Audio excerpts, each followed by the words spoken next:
Pronto. Devidamente apresentadas as provas e tal, vou apresentar aqui a minha tela. Essa primeira aula, ela vai ser um pouco mais tranquila, né, para eu ver como é que tá o nível, mas só um minuto que tá carregando. Mas aí com o tempo a gente vai vendo, vai adequando, vai se preparando e tal.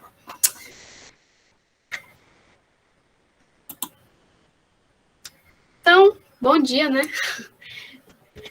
Como é que vai funcionar a aula de hoje? A gente vai dividir em momentos.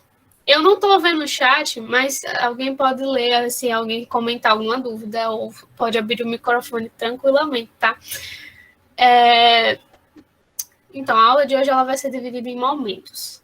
A gente vai revisar alguns conceitos que, tipo assim, a UBF não vai chegar para você e vai perguntar o que é um referencial, porque, né? A gente não está mais no nível mais básico, e nem no nível mais básico ele chegaria perguntando isso assim de cara. Mas são coisas que são conceitos, são tópicos que você precisa se ligar, assim, porque cai dentro de um contexto de alguma questão, implicitamente você fica tipo, o que era isso mesmo? Então, para reforçar as bases, né, e para apresentar um pouquinho da física, já que, pelo que eu vi, né, vocês ainda estão... Uns estão no começo, outros não viram física ainda, quem chegou depois a gente, né, não sabe ainda onde é que está a física, mas depois, né, no outro momento, a gente vai falar um pouco sobre cinemática e já vai ver uma questão que caiu. E ao final a gente vai resolver a prova da UBF 2020, fase 1, nível 2. Porque contempla... A gente não vai resolver todas as questões, mas vocês precisam conhecer a estrutura da prova para saber, sabe, o que está acontecendo, como é que vai cobrar. Inclusive, estratégia de prova é você conhecer como as questões são cobradas e quem que faz, tá? Isso para todos os tipos de prova, inclusive para as Olimpíadas ou qualquer outra prova que você queira fazer no futuro. Vamos falar um pouco sobre notação científica. Vocês lembram o que é notação científica, mais ou menos? Lembra, não lembra? Então, basicamente, ele vai facilitar a sua vida. Para números muito grandes ou muito pequenos, em vez de você escrever, tipo, 1 milhão por extenso, você pode colocar ela em notação científica, assim como, tipo, 0,000000032. Você pode escrever isso em notação científica tranquilamente, né? Que vai facilitar suas vidas e o seu cálculo também. Na hora que você estiver, né, numa equação, você estiver multiplicando um número muito pequeno por outro, enfim. E a gente escreve esse número na potência de 10. Como assim? Como tem no exemplo aqui, né? Esse número é pequeno. Não é tão pequeno assim, mas já ia ajudar em alguma questão, por exemplo. Você pega, né, Deixa eu ver aqui a caneta. Pronto, você pega esse número aqui, daí você quer que ele fique um pouquinho maior, assim, facilitar a sua vida. Aí você vai andar o quê? 3 casas, a vírgula. Sendo que, como você andou 3 casas, aí você tem que dar uma compensada, né? Você não pode simplesmente deixar o número 3. Aí você coloca vezes 10 a menos 3. Por que é menos 3? Porque é um número muito pequeno. Aí, por isso que tem esse sinal de menos aqui. Tudo certo? Tudo tranquilo? Dúvidas podem me interromper. De boas. E aí, em compensação, a gente tem aqui no outro lado um número muito grande, né? Não tão grande assim, mas é para título de exemplo. 145 mil. O que a gente vai fazer? A gente quer diminuir esse número. Então, a gente pega a vírgula que está aqui, aí sai andando 1, 2, 3, 4, 5. Bota a vírgula aqui. É por isso que fica 1,45 vezes 10 a quinta, porque a gente andou 5 casas. Sendo que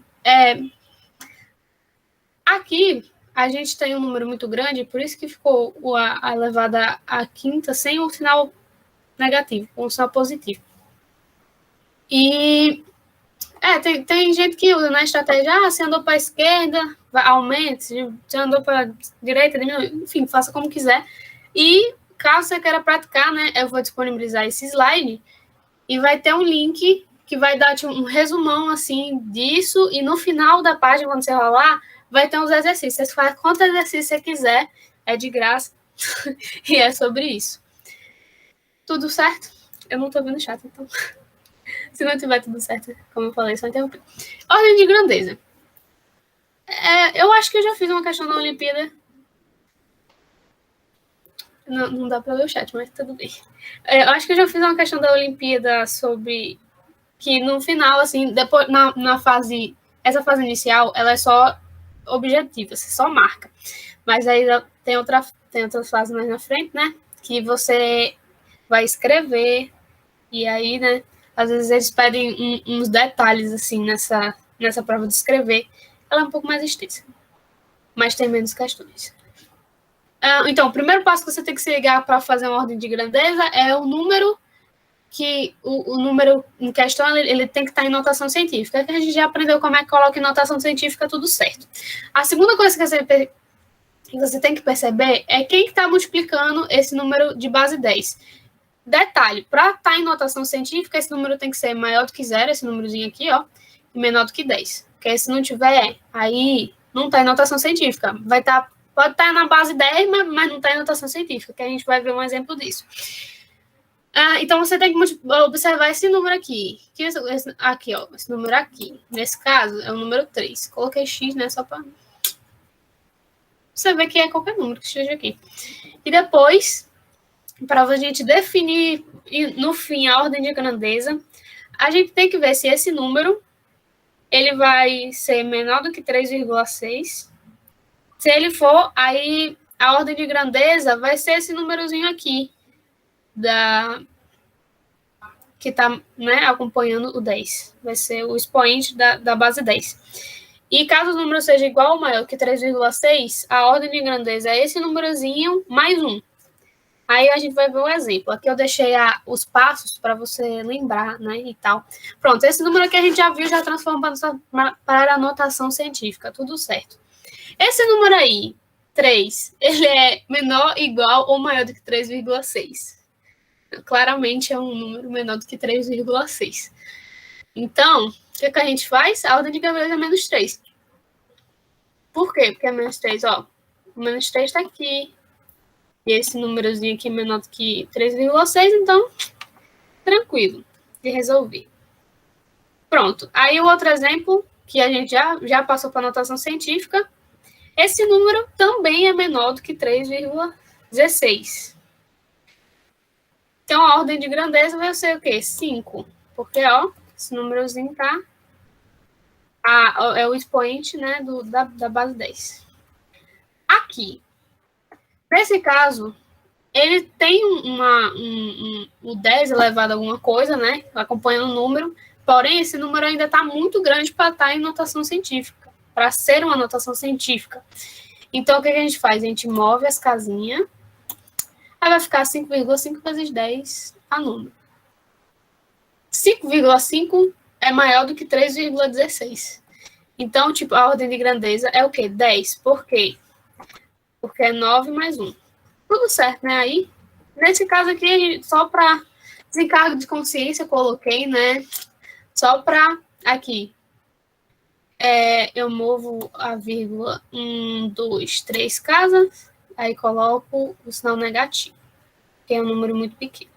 Aí vai ficar 3,16 vezes 10 a menos 3. Esse número é igual a 3,16. Era só para lembrar, né, do detalhe. Então, a ordem de grandeza é o quê? Menos 2. Por quê? Menos 3 mais 1. Menos 2. Tá. Esse daí é de boa.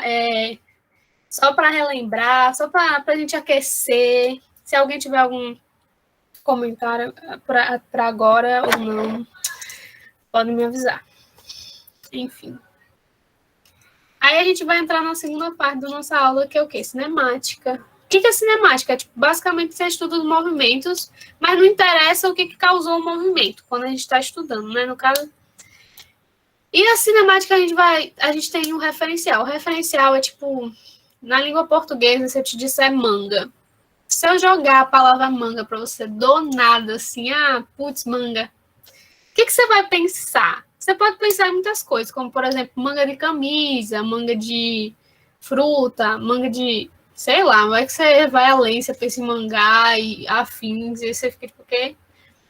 Esses conceitos vocês estudam bem na primeira aula de física mesmo, eu acho. Enfim.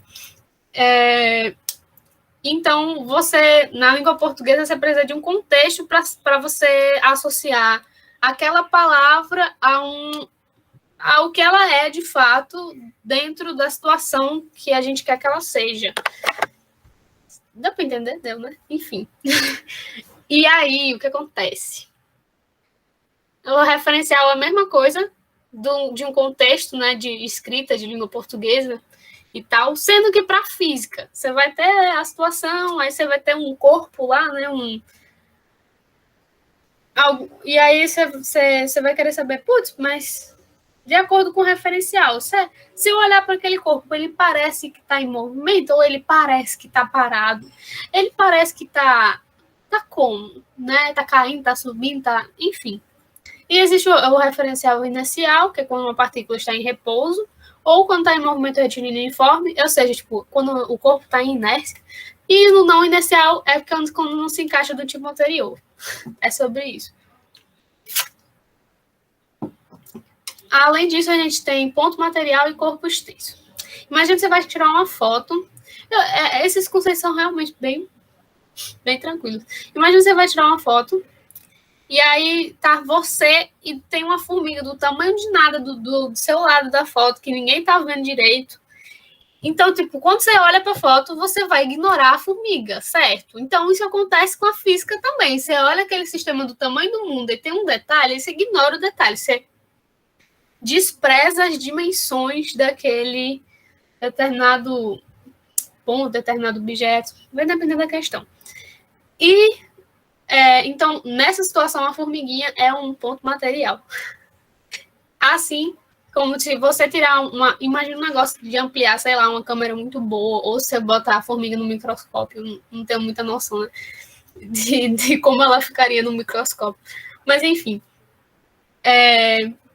Imagina que você tirou uma foto da formiga e ela está segurando um grãozinho de açúcar. Nessa situação, na foto da formiga e o grãozinho de açúcar, o grãozinho de açúcar vai ser o ponto material, tipo, a gente não vai considerar as dimensões dele, e a formiga vai ser o quê? O corpo extenso. No caso anterior, você era o corpo extenso. Você era, tipo assim, não dá para ignorar você na foto que a gente está te vendo. Mas nesse outro caso, nesse segundo, que é a formiga e o grão de açúcar, daí não tem como ignorar a formiga, né? Então a formiga passa a ser um corpo extenso. Geralmente, professores de física, acho que é unânime, eles usam o mesmo exemplo. Você tá no porto, aí tem um navio. Aí o navio tá, tipo, ancorado, assim, tá subindo gente. Então você tá vendo o navio e tá te empatando de ver o horizonte. Então o navio, naquele caso, é um corpo extenso. E o navio, quando tá lá já chegando no fim da borda do horizonte, terraplanistas porque choram, você vai ver o navio tão pequenininho que ele vai ser um ponto material. O navio nunca vai deixar de ser grande, mas dentro do seu referencial, ali é um ponto material. Você despreza e está olhando lá o horizonte, tudo certo. Então, trajetória e deslocamento. Você sabe qual é a diferença? Você acha que tem diferença entre trajetória e deslocamento? Se alguém puder me falar, né? Quiser abrir o microfone ou não, tudo bem, acontece. Se quiser botar no chat, eu vou olhar o chat depois, então. Pronto, trajetória e deslocamento. Eu coloquei umas figurinhas aqui para a gente exemplificar primeiro e depois dar um conceito. Aqui a gente tem um ponto A, ponto B. É de uma árvore para outra. Sendo que alguém, não sei o que está sendo... Vamos supor que é a Chapeuzinho Vermelho que está perdida no bosque, enfim, na floresta. Ela está indo, né? Sendo que ela faz um caminho super aleatório e chega no ponto B. Então, você acha que isso é trajetória ou que isso é deslocamento? Ou você não lembra o conceito em si? Não tem problema você não lembrar. Basicamente, o caminho que ela fez foi esse. Mas o que ela fez? Ela se movimentou de A para B.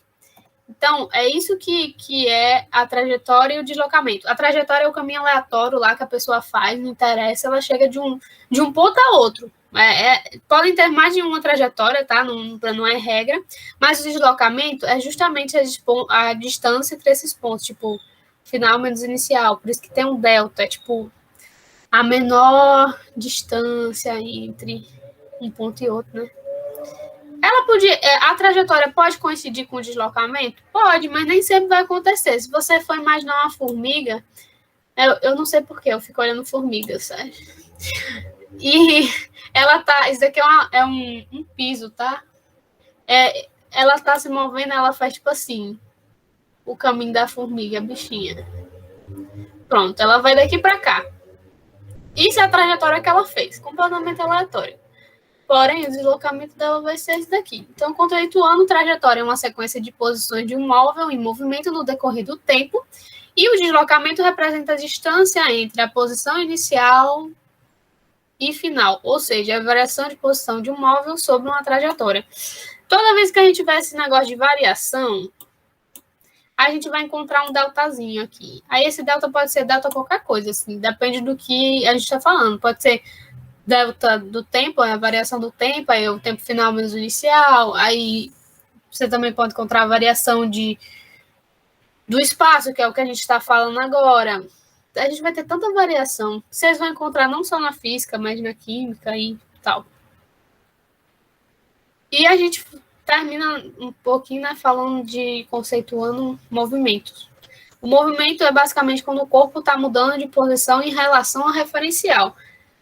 Por isso que a gente precisa saber o conceito de referencial, para saber se o corpo está em movimento naquela determinada situação.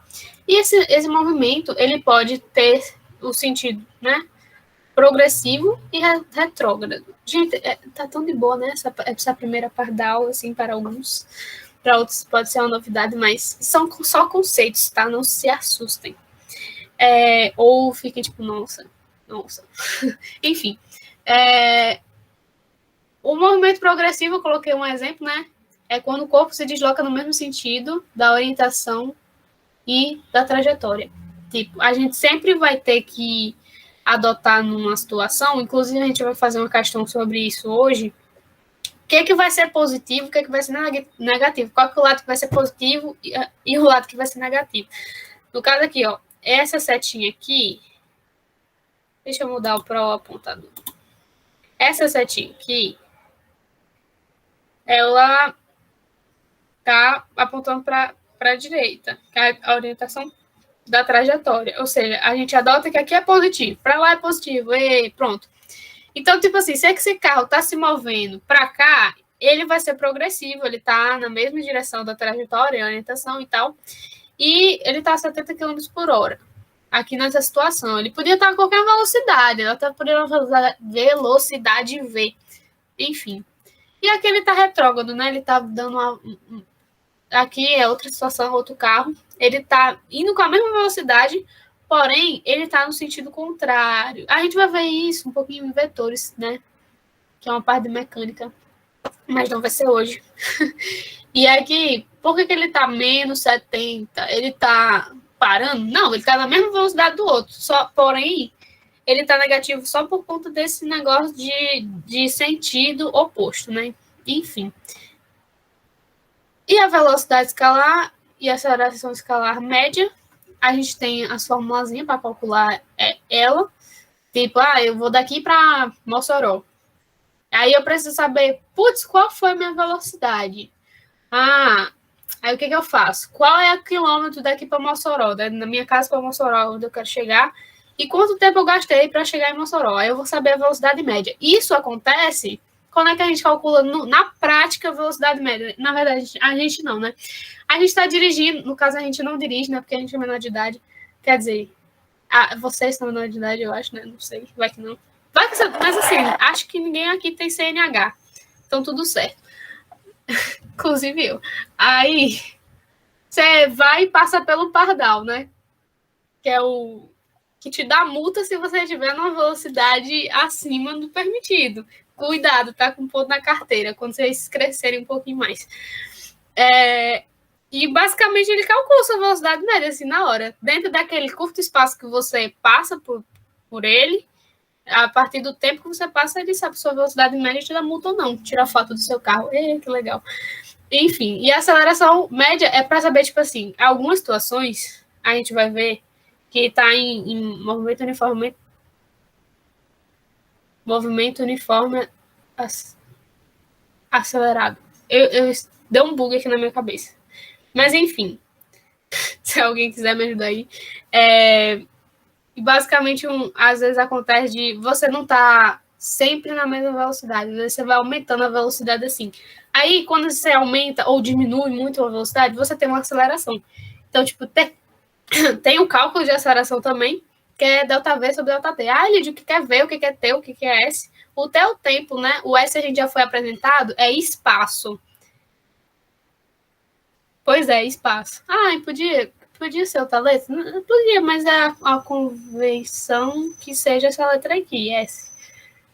E o V é a velocidade, tá? Aí lembra que esse delta aqui é final menos inicial? Então.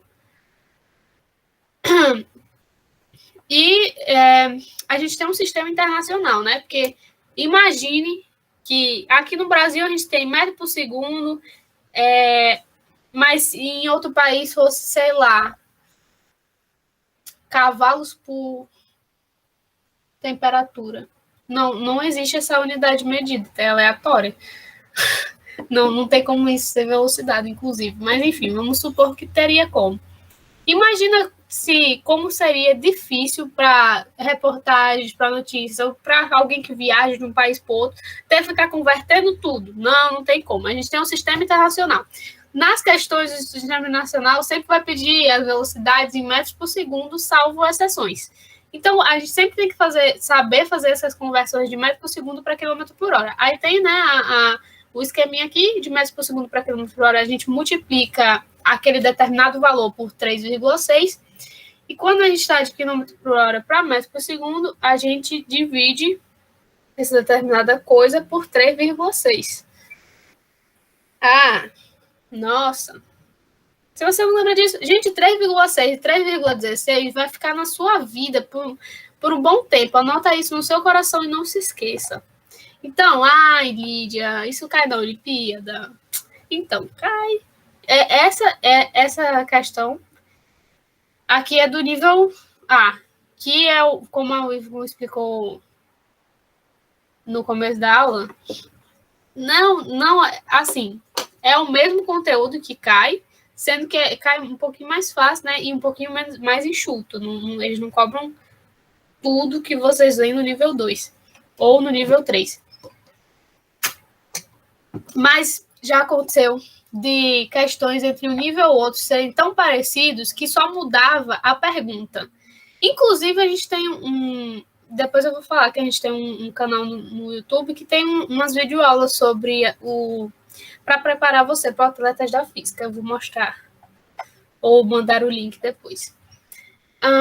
O remo passou a fazer parte dos Jogos Olímpicos em 1900. Atualmente possui 14 provas disputadas em uma distância de 2 quilômetros em linha reta. Individualmente, a prova mais rápida é de single skiff, o que significa 2 remos e um atleta.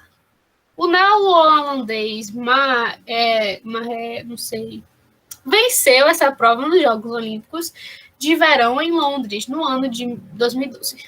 No final, ele conseguiu a marca de 6 minutos e 58 segundos. Qual o valor aproximado da velocidade média que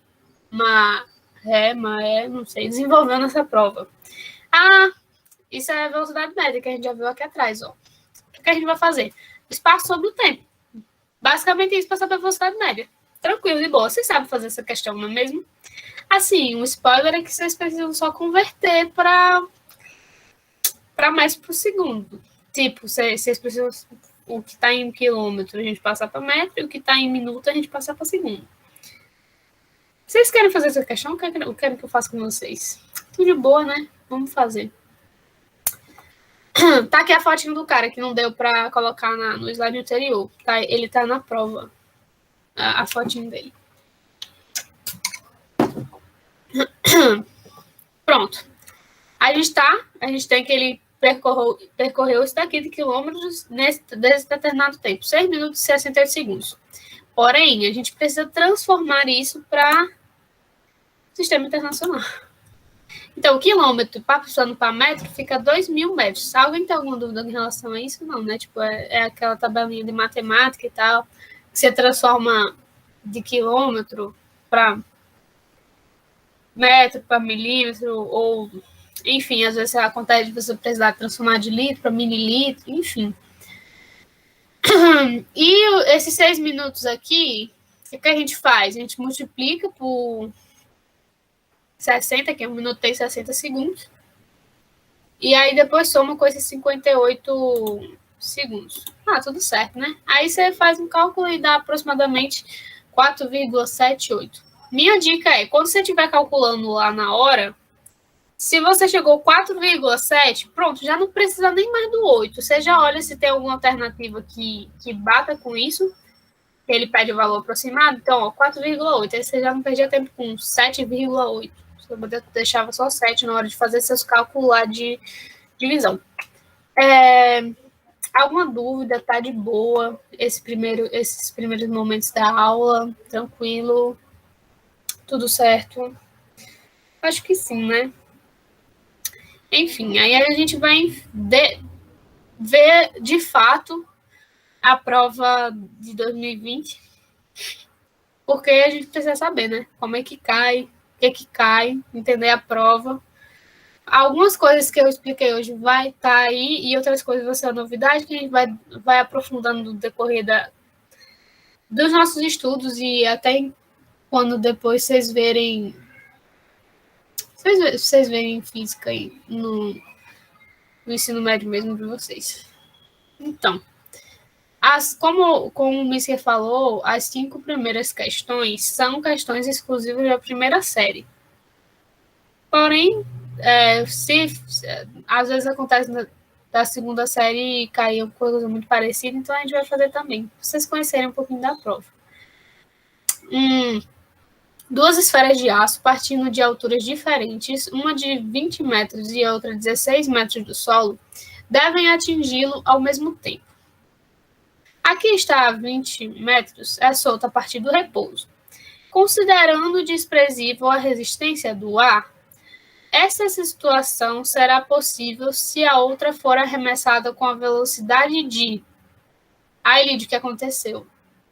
Tá. A gente tem uma observação aqui para fazer. A gente tem duas esferas. Sendo que elas são jogadas ao mesmo tempo, porque elas precisam chegar ao mesmo tempo no solo, né? Tá tudo sol. Sendo que elas estão na altura diferente. A de 20 metros só vai fazer isso daqui. Ui, pronto, bateu no chão. Sendo que a de 16 metros, ela precisa fazer alguma coisa, dar uma enrolada no ar, digamos assim, para chegar no mesmo tempo, né, no solo. Porque devem atingi-lo ao mesmo tempo. Quem está falando isso não sou eu, é a questão. Então, ela vai ficar um pouquinho suspensa, então ela vai ter que primeiro ser arremessada para cima, tipo assim, aí cair no solo, em vez de só ser assim, para chegar no mesmo tempo. Enfim, por isso que essa observação aqui. Para que ambas cheguem ao solo ao mesmo tempo, é necessário que a esfera 2, eu chamei a esfera 1 de 20 metros, e a esfera 2 de 16 metros de altura. É necessário que a esfera 2 fique mais tempo no ar, ou seja, lançada verticalmente para cima. Aí eu fiz uma animação aqui, que não deu para colocar ao mesmo tempo, mas essa esfera 1, tá? Ela vai cair assim. Pronto, chegou no solo. E a esfera 2, ela vai ter que fazer isso daqui para chegar no solo ao mesmo tempo que a de 20 metros. Aqui tem 20 metros, aqui tem 16, salvo suas proporções meio erradas aí no desenho, mas enfim. Analisando primeiramente a esfera 1. Porque, o que é isso, Lídia? Do nada uma fórmula já na minha cara. Então, a gente tem o movimento uniforme variável. e o movimento uniformemente acelerado. Tipo, um está acelerando e o outro está em velocidade constante, que foi o que eu falei lá no começo da aula, quando estava falando sobre movimentos, né, e tal.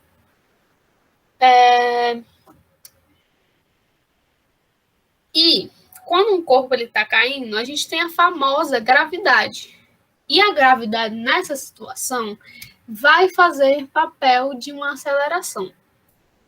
Tipo, a esfera vai acelerando no decorrer que ela vai caindo. Tudo certo? Então, a gente tem fórmulas para chegar ao que a gente quer dentro desse contexto. E uma dessas fórmulas a gente conhece como sorvetão, inclusive, que é sorvetão. Vocês dão para ver. Mas vai ter um momento mais tranquilo que eu posso explicar sobre isso. Mas, basicamente, a gente vai usar essa fórmula que vai suprir a necessidade dessa questão. Quando a gente está vendo física, geralmente nas partes iniciais, às vezes a gente não entende o que está acontecendo, porém, a título de resolver questões, a gente fala, tipo, a informação tem isso, isso e aquilo, então a gente adequa essa fórmula. Tem todo um cálculo para chegar na fórmula, gente, mas a gente vê a fórmula lá e pronto, acabou. E a gente tem que ser objetivo, no final das contas, porque é uma prova objetiva. Na discursiva, a gente faz um detalhe mais caprichado para os corretores da UBF verem. Então, vamos lá. Como eu falei, isso daqui, ó, S é de espaço, V de velocidade, T de tempo, a aceleração, o A de aceleração e o T eu já falei. Pronto, a aceleração, no caso, vai ser a gravidade. Por isso que eu mudei para G. E qual é a diferença de S para S0? S é o espaço final, S0 é o espaço inicial. E o V0 também é a velocidade inicial daquele corpo. Aí a gente substitui por valores, simplesmente isso. O espaço final vai ser 0. Por que vai ser 0? Porque a gente adota que esse chão aqui é o nível 0. Tipo assim, ela começa numa altura de 20 metros e cai até uma altura de 0. E aqui ela começa com 16 e cai para uma altura de 0. Por isso que o espaço inicial vai ser 0. Aí, como a gente está falando da esfera 1, lembra que a altura dela era 20. A velocidade inicial vai ser 0. Por quê? Ela começa assim, parada. Aí depois é que ela é arremessada, né? Tipo, que ela solta. Caiu. O tempo a gente não sabe. A gravidade, no começo da prova, eu vou mostrar a prova para vocês dar tempo. Tem umas informações sobre orientação e tal.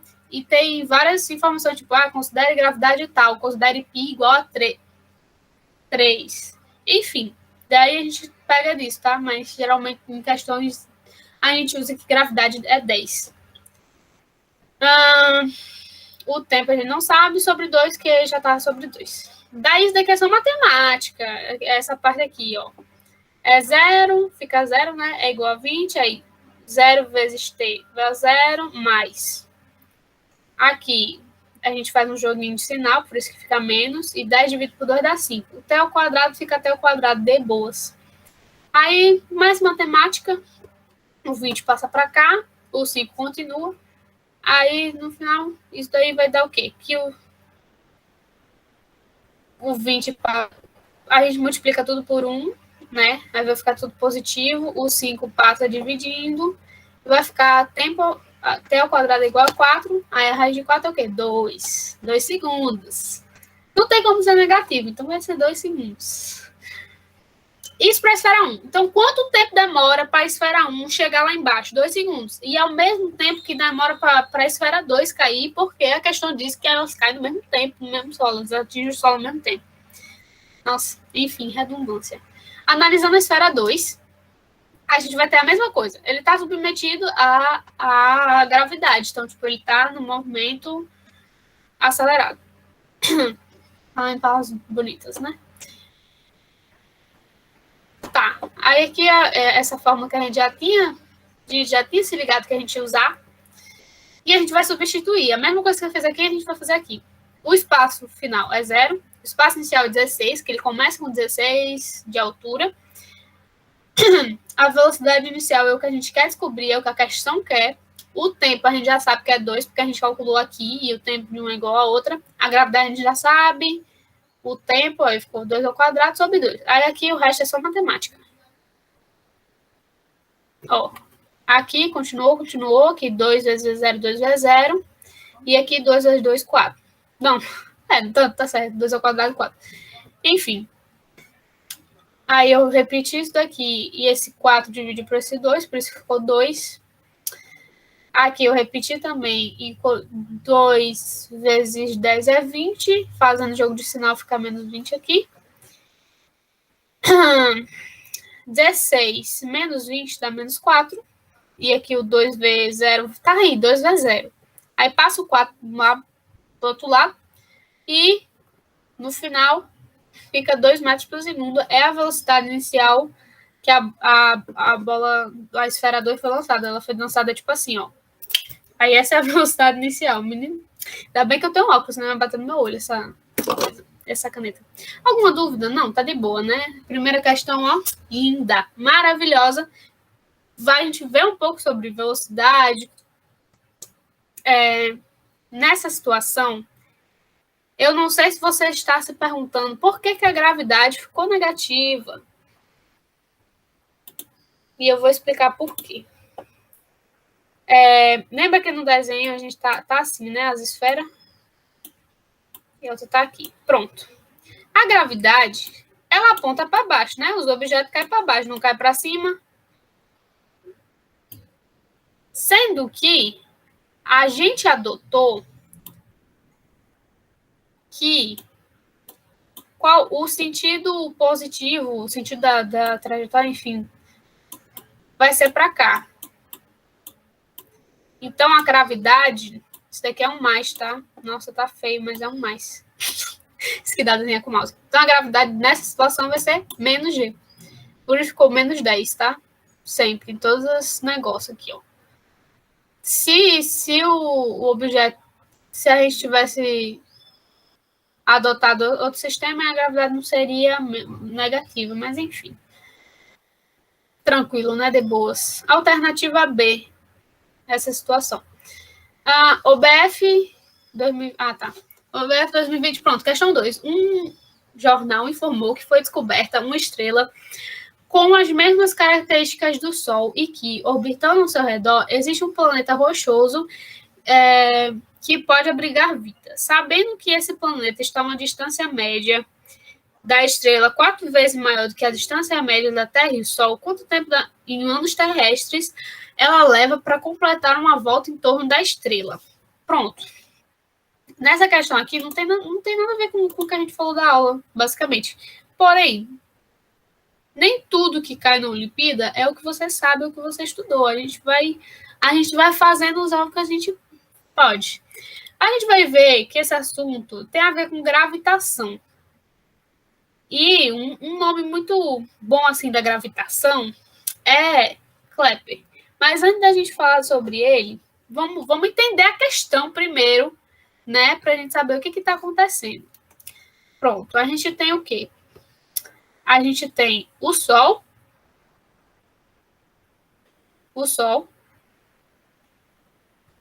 e uma estrela que é igual ao Sol. Um jornal informou uma estrela com as mesmas características do Sol. Pronto. O Sol e a estrela com a mesma característica. Sabendo que esse planeta está na distância média 4 vezes maior do que a distância entre a Terra e o Sol, então, tipo assim, tem um planeta aqui aleatório, a gente não sabe qual é, mas ele está a distância 4 vezes maior do que do Sol para a Terra. Do Sol para a Terra eu chamei de R, a distância. Poderia ter chamado qualquer outra coisa, mas eu chamei de R porque vai fazer sentido na fórmula. Mas às vezes, por exemplo, poderia chamar de D, poderia chamar de X, poderia chamar do que você quiser. Sabendo que isso daí é uma distância, tá tudo certo. E a estrela tá em 4R, tudo certo, né? Aí você desenhou a questão. É uma dica, inclusive, desenhe questões. Pronto. Aí a gente tem o Kepler. Ele tem leis. É tipo, sabe, Newton? Você vai ouvir falar muito desse cara se você ainda não chegou nele. Newton tem lá as 3 leis dele, né? Pronto.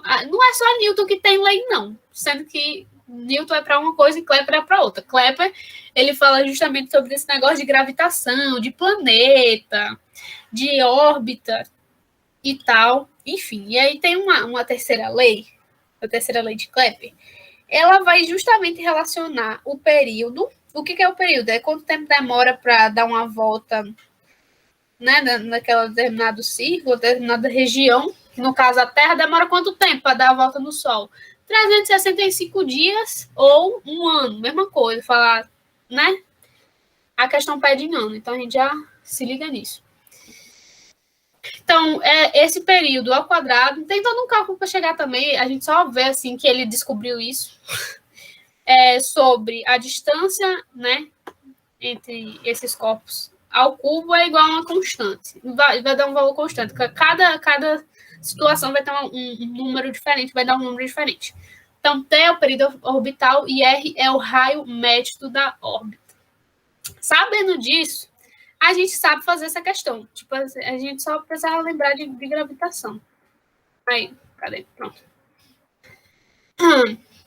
Vamos lá. Vamos dar nomes para situações. Aqui, a equação, sendo que a gente vai fazer uma proporcionalidade, né? T do planeta, o período daquele planeta desconhecido, a gente não sabe o nome do planeta, a gente chamaria de P, sobre a distância dele em relação à estrela dele, né? Então, RP ao cubo é igual a o T, o período da Terra que demora para orbitar o Sol, né? Ao quadrado sobre R de T, a distância da Terra em relação ao Sol ao cubo. Pronto. A gente sabe que a Terra demora um ano para completar a sua volta na Terra, né? Por isso que aqui eu coloquei um ano ao quadrado. Vai dar um ao quadrado dá 1. E a gente sabe que, pela questão, essa distância do planeta até a estrela é o quê? 4 vezes maior do que a distância da Terra em relação ao Sol. Por isso ficou 4RT ao cubo. Então, isso daqui, ó, a distância da Terra. 4 vezes a distância da Terra para o Sol. É a mesma coisa de escrever que é a RP. Enfim.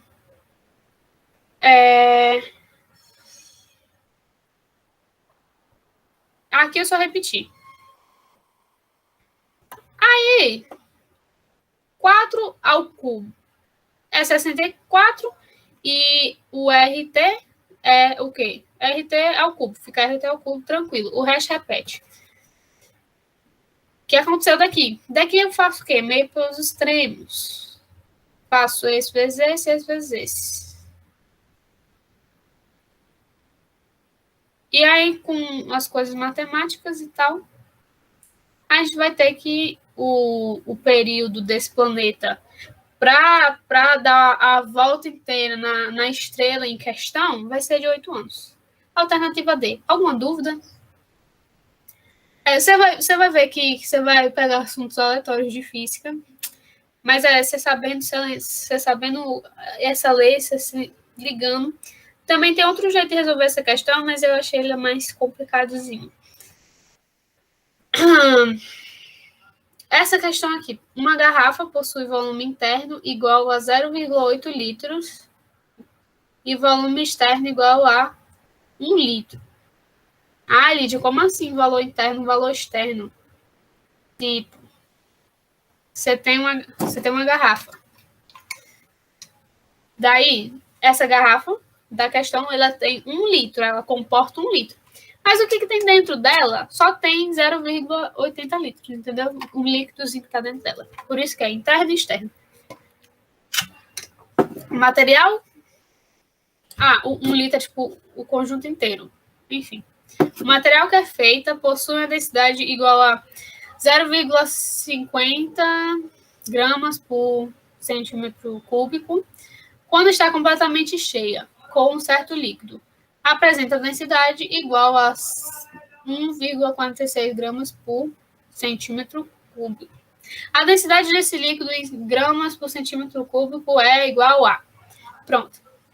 A primeira coisa que a gente tem que lembrar, que a gente tem que se ligar quando a gente olha uma questão, é quais são o que a questão pediu, né? Tipo, ele pediu a densidade desse líquido. Porém, a gente também tem que se ligar nas unidades que a questão usa. Aqui ele está dando tudo em gramas por centímetro cúbico daqui para baixo, porém aqui está em litro. Então a gente tem que se ligar para converter quanto equivale 1 litro, quanto equivale 0,80 litro. Pela matemática, né, quando a gente estudava lá naqueles negócios, aquelas tabelas lá de conversão, a gente tem que 1 litro vale 1 decímetro cúbico. Que em centímetro cúbico é a mesma coisa de falar 10 centímetros cúbicos. Então, 1 litro vale 10 centímetros cúbicos. Então, a gente, a partir dessa relação aqui, a gente descobre que o V interno vai ser 800 centímetros cúbicos e o V externo vai ser 1.000 centímetros cúbicos. A gente só transforma de litro para...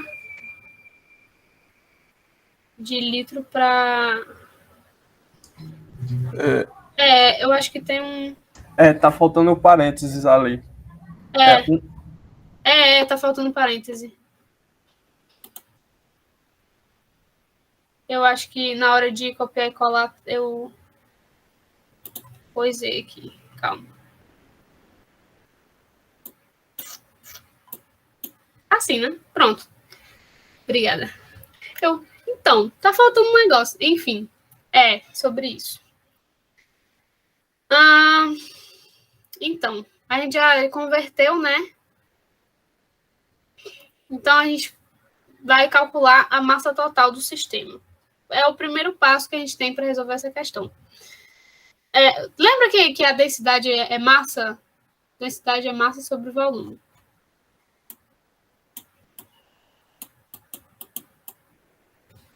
Nossa, finge que tá bonito minha letra. Pronto.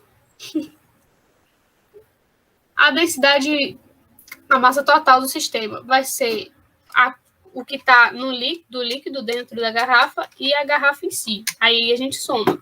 Então, D da garrafa vezes a velocidade, que velocidade? O volume.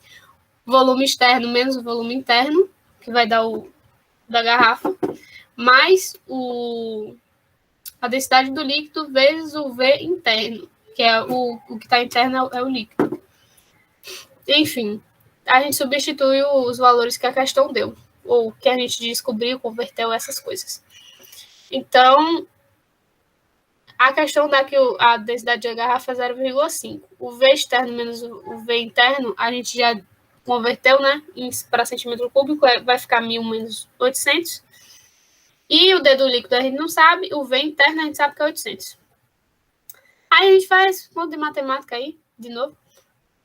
E vai dar que a massa total do sistema é 100 gramas mais 800 vezes a densidade do líquido, que a gente não sabe o que é a gente quer descobrir, inclusive.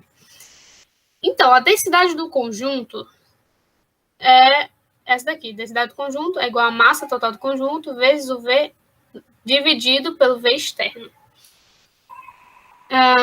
Então, a gente só faz substituir. A questão lá no finalzinho vai dar que em um determinado líquido, essa densidade vai ser 1,46. A massa a gente já acabou de descobrir, a gente só substitui. E o V externo a gente já sabe. Então, a gente coloca sobre 1.000. Enfim. Aí a gente faz esse cálculo também de matemática e dá aqui a densidade do líquido. No final vai ser 1,7 gramas por centímetro cúbico, que é a alternativa B. Por enquanto tá tranquilo, né, as questões? Acho que sim. Essa daqui você precisava lembrar de uma coisa só, que não, duas, né? Como é que convertia e que a densidade é massa sobre volume. Guarda isso na sua vida. Inclusive, tem uma aula de hidrostática que eu falo sobre isso, que tá no canal. Que eu vou mostrar o canal, porque eu acho que vai dar tempo, sim. Questão 4. Uma telha de concreto produz a energia elétrica a partir de células fotovoltaicas sem necessidade de painéis solares adicionais. Essa é a tecnologia que recebeu o aval irrestrito do Inmetro e chegará ao Brasil por meio da Eternity. Ai, gente, isso daqui tá que nem Enem, sabe? Aquele enchimento de linguiça, todo um contexto para apresentar a questão, pronto. A telha, essa Big F10, é a primeira no país desse tipo. A capacidade de produção média mensal de uma única telha é de 1,15 kWh. Então, começou as informações que eu vou potencialmente usar na questão. Capacidade de produção mensal. Bom, produção média mensal de uma única telha. Risque sua prova para você pegar as informações que precisa. O consumo médio da residencial de energia elétrica no Brasil é de 152 kWh mês. O que é esses quilowatts-hora? Geralmente, na sua conta de energia, as coisas elas vêm em quilowatts-hora. Não é um sistema internacional. Se a gente vê em elétrico, mais para frente, bem mais para frente, quer dar uma facilitada na sua vida, né? Aí é comum a gente se usar essa unidade de medida, é a unidade de medida, então é por mês. Cada telha de concreto de energia solar produz uma energia a uma taxa de 9,16 joules por segundo. Lídia, como é que você sabe dessas unidades de medida? É porque com treino você vai sabendo, é automático, assim. É retangular, tá. A telha, ela tem essas dimensões aqui. Pronto.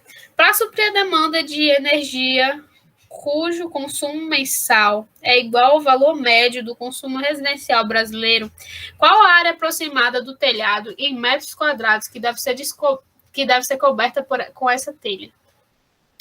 Aí tem as alternativas. Enfim, essa questão, você pensa, tipo, meu Deus, que assunto eu preciso saber de física para saber disso, meu Deus, enfim. Enfim, é uns negócios assim envolvendo potência e tal, mas você pode resolver essa questão simplesmente se ligando assim na famosa regra de 3. Que lindo. Enfim. Então, esses são os dados aí que eu anotei, tá? A energia produzida por telha, consumo residencial e as dimensões da telha. Então, vamos começar a fazer a nossa regrinha de 3. A questão ele pede o quê? Para suprir a demanda da residência, cujo consumo é igual ao valor médio do consumo residencial brasileiro, a área do telhado, em metros quadrados. Tá. A gente tem o quê? Telhas e eu chamei de energia. Uma telha produz isso daqui.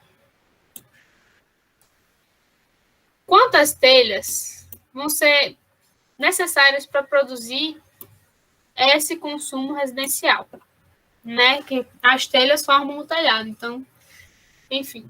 Daí a gente faz essa linda regra de 3 para saber quantas telhas é preciso para o consumo residencial de um mês. Aí faz meio pelos extremos, tá? Então, N é igual a aproximadamente 132,3. Mais uma vez, eu recomendo. Você viu uma vírgula e ele pediu o valor aproximado? Aí você usa o que você achou já de cara, sem precisar colocar um número muito extenso. Então, a área da telha. Qual é a área da telha? Ele dá a dimensão aqui e a área de um retângulo base vezes altura.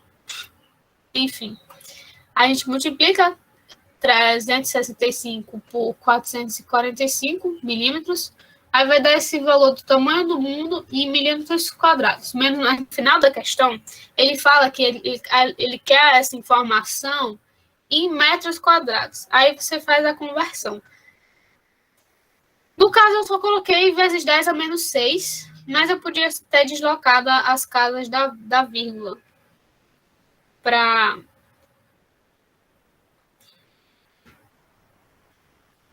fazer essa conversão. Então, a área do telhado, a gente vai fazer o quê? Outra regra de 3, telhas e área. Uma telha tem isso daqui tudo de área, em metros quadrados. Aí, 132 telhas, que é o que a gente quer, o telhado inteiro, vai ter uma área de quanto? Daí a gente faz uma regra de 3, aqui eu tirei da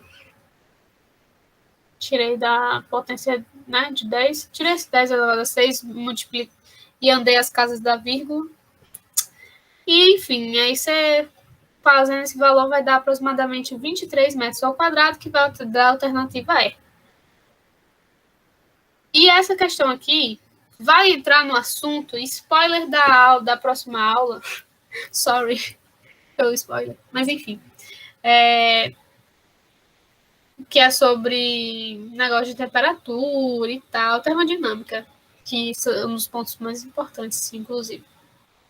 Enfim, as pessoas em algumas regiões do Brasil têm, no mês de outubro de 2020, enfrentado muitos dias quentes. Em função disso, é frequente nos meios de comunicação ouvirmos palavras calor, temperatura e sensação térmicas em contextos diferentes.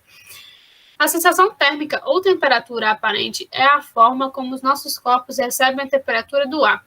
Esta temperatura é afetada por características ambientais que modificam a taxa com a qual os nossos corpos transferem calor para o ambiente. Em uma discussão de sala de aula sobre esse assunto, 3 afirmativas foram feitas. Isso aqui é só contexto da questão. Se você quisesse pular esse contexto para ganhar tempo de prova, você podia. Ué, cadê meu mouse? Achei. Pronto. As afirmativas. A gente vai analisar cada alternativa uma por uma. E aí, no final, ele vai perguntar qual é a verdadeira e qual é a falsa. Tipo, quais as afirmativas estão corretas. Então, vamos lá. A afirmativa 1 fala: as grandezas, calor, temperatura e sensação térmica são medidas na mesma unidade. Isso é certo? Está errado?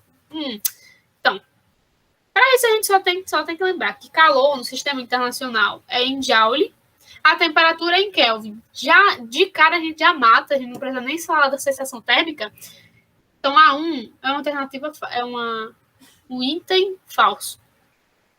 Tudo certo, né? Daí é só a gente lembrar as grandezas. Mas como a gente vai estudar isso, não se preocupe, você vai saber. Ou você já estudou, não sei.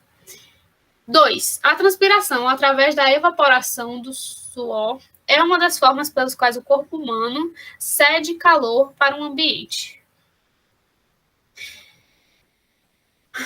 Pronto. Na evaporação, o suor se desprende para o ambiente, rouba o calor do corpo para evaporar. Portanto, é verdadeira. Isso você tem que só lembrar de uns conceitos básicos que eu realmente não vou entrar muito, porque realmente a gente vai trabalhar isso com mais calma, com mais tranquilidade, respirando bem. Mas basicamente é sua, né? E aí fica o suor no seu corpo. E aí ele vai evaporando, né? Enfim, normal. Tudo, coisas do dia a dia.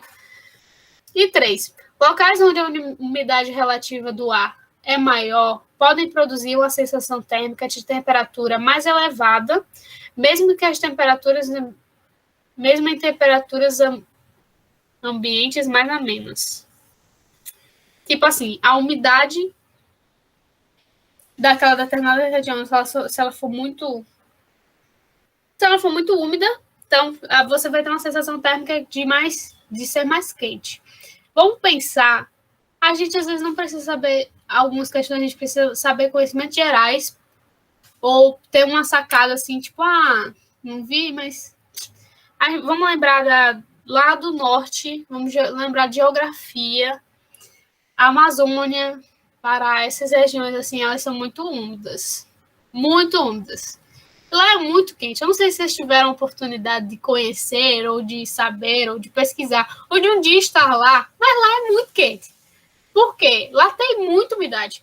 E se você for para a região sul, ou assim, você não precisa ir de viajar, não, mas de pensar, de analisar contexto. Claro que tem toda uma questão de massas influenciando o clima e tal, mas a região sul ela é muito mais seca, tem muito menos umidade, ó, as viagens do menino, enfim. E o que acontece? Lá é mais frio. Claro que tem outros fatores que influenciam, mas isso, a sensação que você tem, sensação térmica, é de estar um pouquinho mais frio. Enfim. Aí, é isso que a questão fala. Locais onde a umidade relativa do ar é maior, produzem mais sensação de térmica e temperatura, mais elevada e, ao mesmo tempo, temperaturas ambientais mais amenas. Em temperaturas ambientes mais amenas. Enfim. Você lembrando disso, você podia ter essa sacada, mas também tem toda uma explicação e tal. Ó. Quando o ambiente está úmido, o suor tem dificuldade para evaporar devido à alta concentração de calor, o que aumenta as colisões das moléculas de água suspensas no ar com as moléculas de suor. Essa é uma explicação bem bonita, entendeu? Mas você pode lembrar do exemplo do prática da sua vida. Você vê que essa questão, ela gosta de trazer uns... Essa prova gosta de trazer contextos práticos. Tipo, não é só perguntando isso e aquilo. Não, tem todo um contexto por trás. Enfim, continuando. Além disso, as moléculas de água do ar retêm o calor do ambiente devido ao seu alto calor específico, diminuindo a quantidade de energia absorvida pelo suor. Dessa forma, o corpo humano cede o calor pelo mecanismo do item 2, elevando a sensação térmica. Portanto, verdadeira. Tá, isso aqui é uma explicação física, bonita, linda. Mas, enfim, você podia lembrar disso e que eu falei anteriormente e concluir que é verdadeira. Então, são corretas as afirmativas. 1, a gente viu que está errado. 2, a gente viu que estava certo. Mas 3, a gente também viu que estava certo. Então, vai ser a alternativa D, 2 e 3. Alguém tem alguma dúvida? Eu vou olhar o chat agora. Ah, pronto, já colocaram um canal no YouTube aqui. Tem aula sobre potência. Te amo, Lidia. Ai, que fofo, amo você também. Ai. Tem aula sobre potências, tem aula sobre hidrostática, leis de Newton. Vocês podem dar uma olhada, porque, assim, falta bem pouquinho para a prova. Então, tipo, se você tiver tempo de olhar, vai ser show. Como eu falei, eu vou mostrar a estrutura da prova. Aqui é o que a gente está resolvendo. A gente provavelmente vai resolver ela toda. Aí tem as instruções. Os alunos da primeira série podem escolher livremente 20 questões para responder. E os alunos da segunda série podem responder apenas as 20 questões que não estão indicadas como exclusivas da primeira série. Ou seja, os alunos da segunda série respondem tudo, menos as primeiras questões, e a da primeira série tem 5 questões assim que vocês podem ignorar. Tipo assim, putz, não sei fazer essa. Vou ignorar. Enfim, escolham com sabedoria. Cada questão contém 5 alternativas. Folha de resposta encontra-se na última página do caderno. A gente vai olhar, a gente vai arrastar a prova aí. A prova individual e sem consultas. Enfim, essas orientações básicas. A prova de 2020 demorou 4 horas, né? De 1 até às 5. Os bugs que a mente dá. Enfim. Como foi um cenário pandêmico, por isso que tem essa nova aqui. São vedados comentários de discussões nas redes sociais sobre os enunciados das questões, suas possíveis resoluções e respostas até 19 horas, no horário de Brasília. Então, é sobre isso. Pronto, e aqui o que eu falei na aula de hoje, que ele dá uma ruma de informação aqui, que às vezes você precisa saber, entendeu? Tipo, você precisa usar. A gravidade, 10 metros por segundo. Viu que não está em menos? Mas menos estava naquela questão por conta do contexto que a gente adotou de coisas positivas e negativas. Aí, da densidade da água, da π, seno, cosseno de uma ruma de ângulo, dos ângulos fundamentais, né? Mas, enfim. Caso você precise usar, você vai na folha 1 e fica, para que lembrar das aproximações se já tem? Mas se você lembrar, melhor ainda. Aí aqui, as 5 primeiras questões que a gente fez, que é exclusiva da primeira série. E aqui as outras questões, se vocês quiserem que a gente disponibiliza tranquilamente essa prova, se você quer fazer. Qualquer dúvida, é só chamar a gente. Se vocês quiserem criar um grupo no WhatsApp, a gente pode criar também. Isso daqui é a questão de ótica, ó, que legal. Outra questão de ótica. Enfim, tem vários assuntos que a gente já falou no começo da aula. Aí, passando lá para a última página, para vocês verem como é o gabarito. Oh, que bonitinho. Parece a questão que a gente fez. Pronto. A última página. Seu nome, seu e-mail, assinatura e sua série. E aí, um gabarito normal, como sempre tem, né? A gente aprende desde cedo que a gente tem que preencher o quadradinho inteiro. Aí, se preencher 2 quadradinhos, já era. Que anula a questão. Enfim, preenche bem bonitinho, com muito carinho. E é isso, assim, a estrutura da prova.